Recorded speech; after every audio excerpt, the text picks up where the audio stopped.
25 साल तो criteria as होती है। अगर ये लड़ सकती है तो लड़ेंगी, इनकी जो इच्छा वो करेंगी। हमारी इच्छा था कि हम अपनी समाज सेवा करें, नारी को आगे बढ़ाएं और सशक्त करें। हमें चुनाव में बहुत सारे क्योंकि हम एससी कम्युनिटी से बिलोंग करते हैं, एक फीमेल के साथ साथ आप इस कम्युनिटी से जिस कम्युनिटी से बिलोंग करते हैं आपको वो भी फेस करना पड़ता है। हमने फेस किया भी और प्रत्याशी को भी फेस किया और चैलेंज हमने जीता भी। तो हमें लगता है अगर खासकर हम विलेज की बात करें तो विलेज में हमने ये चीज़ नोटिस किया है क्योंकि एजुकेशन के ना होने की वजह से महिलाएं जो उनको अपने हक अधिकार के बारे में नहीं पता है। तो हमारा सबसे बड़ा एम है कि अगर महिलाओं को उनका हक और अधिकार के बारे में पता होगा तो अपनी लड़ाई वो खुद लड़ सकती हैं। तो अपने क्षेत्र में हम यही कहते हैं कि अगर आप पढ़ेंगी लिखेंगी तो अपने हक की लड़ाई खुद लड़ सकते हो। आपको नेता पॉलिटिक्स मानने की ज़रूरत नहीं है। तो हमारा मानना है कि जो पैट्रियार्की है अपनी सोसाइटी में खासकर, क्योंकि गांव में ऐसा मानते हैं कि अगर लड़कियां ऐसे चलेंगी ऐसे बैठेंगी घर तक सीमित तो संस्कारी माना जाता है। हमसे कई लोगों ने प्रश्न किया क्योंकि हम यंग है कि आप शादी कर लेंगी तो आप कहीं और चली जाएंगी, फिर आप राजनीति कैसे करेंगी, फिर आप क्षेत्र में कैसे घूमेंगी और आप कब करेंगी शादी। तो हमारा एक स्टैंड है कि ऐसा कहाँ लिखा है कि लड़कियाँ शादी कर लेंगी तो राजनीति में आगे नहीं बढ़ सकती हैं। ये तो हमारे थॉट्स विचार है। देखिए राजनीति विचारधारा की राजनीति होती है और हमारा मानना है कि शादी हो या ना हो अगर हम क्षेत्र में जनता से जुड़े रहना जरूरी है और उस पर हम पूरा प्रयास करेंगे। और ऐसा कहीं नहीं लिखा कि शादी के बाद महिलाएं आगे नहीं बढ़ सकती हैं। बिल्कुल ठीक है। चलिए अब विमेन बैटल से पॉलिटिकल बैटल पर आते हैं। और रंजीता रंजन जी, आप कितना श्रेय देती हैं नारी शक्ति वंदन अधिनियम के लिए मोदी सरकार को? देखिए ये हम लोग कांग्रेस लेकर आ रही थी और हमेशा से हम लोग चाहते थे कि विमेन रिजर्वेशन आए और भाजपा ने, हम लोग ने सबने रिक्वेस्ट करी और वो लेकर आए। अभी पिछले जब से नया पार्लियामेंट शुरू हुआ तो पहला बिल ही यही था। मैं ही कांग्रेस की तरफ से बोल रही थी। मेरा एक ऑब्जेक्शन था, वो आज भी है। आप जब रिपीट करेंगी, क्या बोला आपने? नारी वंदन, शक्ति के साथ वंदन। मैंने हाथ जोड़ के विनती की थी, आज भी करती हूँ कि हमारी वंदना करनी छोड़ दो, हमारी पूजा करनी छोड़ दो, हमें अपने साथ पैरेलल खड़ा होने। हम आपके साथ पैरेलल खड़े हैं, हम देवी नहीं है। क्योंकि आप देवी बना के जितना देवियों का शोषण किया है ना किसी भी फील्ड ने, तो वो देवी वाला वर्ड हट जाए और हम पैरेलल हैं, हम कर सकते हैं और हम खुद करेंगे। इसमें I proud of my daughter, वो उसको बोलो ना कि आप कर सकते हो या करोगे। कहती मम्मा आप क्यों बोल रहे हो, मेरी मर्जी, मुझे करना है। मैं करना चाहूंगी तो मैं करूंगी।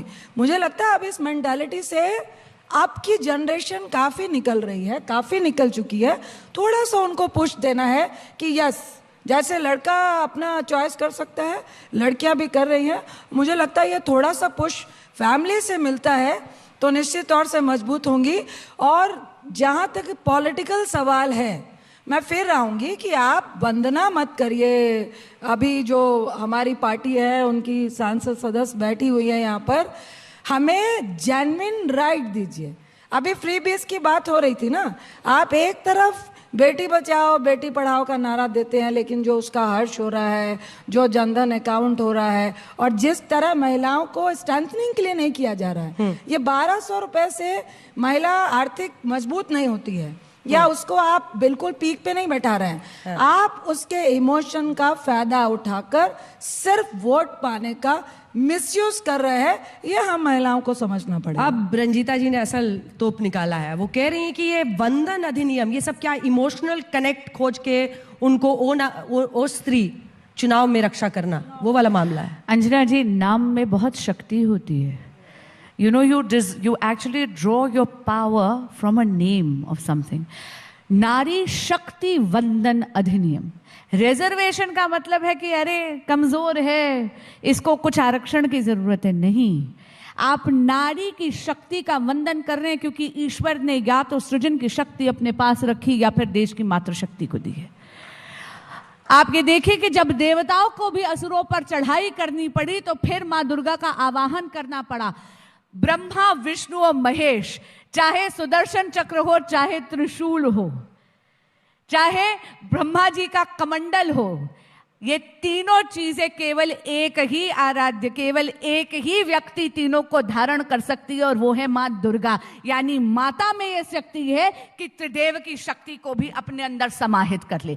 नारी शक्ति वंदन अधिनियम का 27 बरस का विघ्न आदरणीय प्रधानमंत्री नरेंद्र मोदी जी ने हरा और सर्वसम्मति से सभी दलों ने इसे पारित करा। मैंने कहा ना, 18वीं लोकसभा आखिरी लोकसभा है जिसमें आपको ये आंकड़े देखने को मिलेगी। आगे का भविष्य बहुत सुनहरा है और इसके लिए मैं बहुत ज्यादा आशावादी हूं। पर आज के लिए तो माँ दुर्गा को अगर त्रिशूल ये सब देना है, वो तो टिकट है, पार्टी का टिकट दीजिए, चुनाव लड़ने दीजिए, संसद पहुंचने दीजिए, बराबरी का उसको मौका दीजिए, वो इम्पोर्टेंट है। सबसे पहले मैं कहूँ, मैं बांसुरी को सुन रही थी, मुझे सुषमा जी की याद आ गई। हाँ। हमने उनसे इतना सीखा है, और जो हम भी स्पोक्स पर्सन बने, Sushma ji was, I would say, an inspiration. तो आज बांसुरी को सुनते सुनते मुझे ऐसा लगा, I am listening to her again. मैं यस, यूर राइट, रिजर्वेशन, अगर रिजर्वेशन आया है, मैं ये नहीं मानती हूँ क्योंकि कमज़ोर हैं हम मैं ये मानती हूँ कि हमारे लिए ये बैरियर्स बनाए गए, राजनीतिक दलों से बनाए गए, समाज से बनाए गए, वोटर्स के माध्यम से बनाए गए। अगर आप देख रही हैं, वोटर्स महिलाएं आ रही हैं, पर इन टर्म्स ऑफ विक्ट्री हमारी कम हो रही है। बिल्कुल। कन्वर्ट क्यों नहीं कर पा रही हैं? कन्वर्ट इसलिए नहीं कर पा रही हैं, कहीं ना कहीं महिलाओं को ऐसी सीट दी जाती है जो एक टफ सीट मानी जाती है कि अगर जीत गई तो आ जाएगी, नहीं जीती तो ठीक है, हमने तो टिकट दिया था, रिप्रेजेंटेशन हो गया है।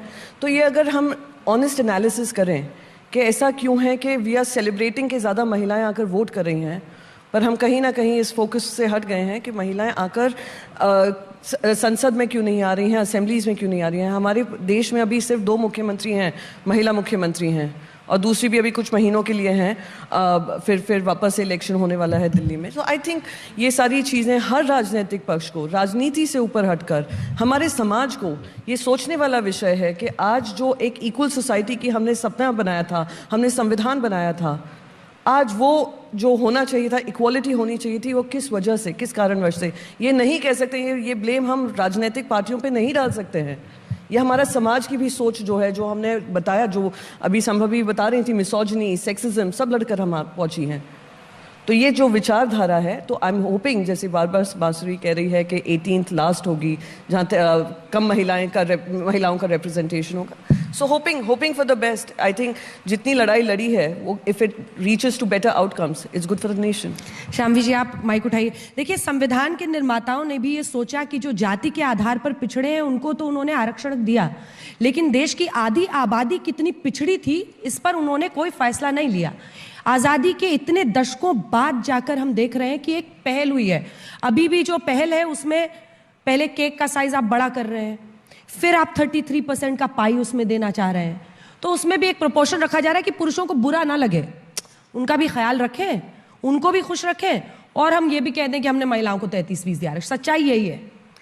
ऐसे में इतने दशक बाद भी जब हम यहीं पर पहुंचे हैं, तो कितने ईमानदार हैं?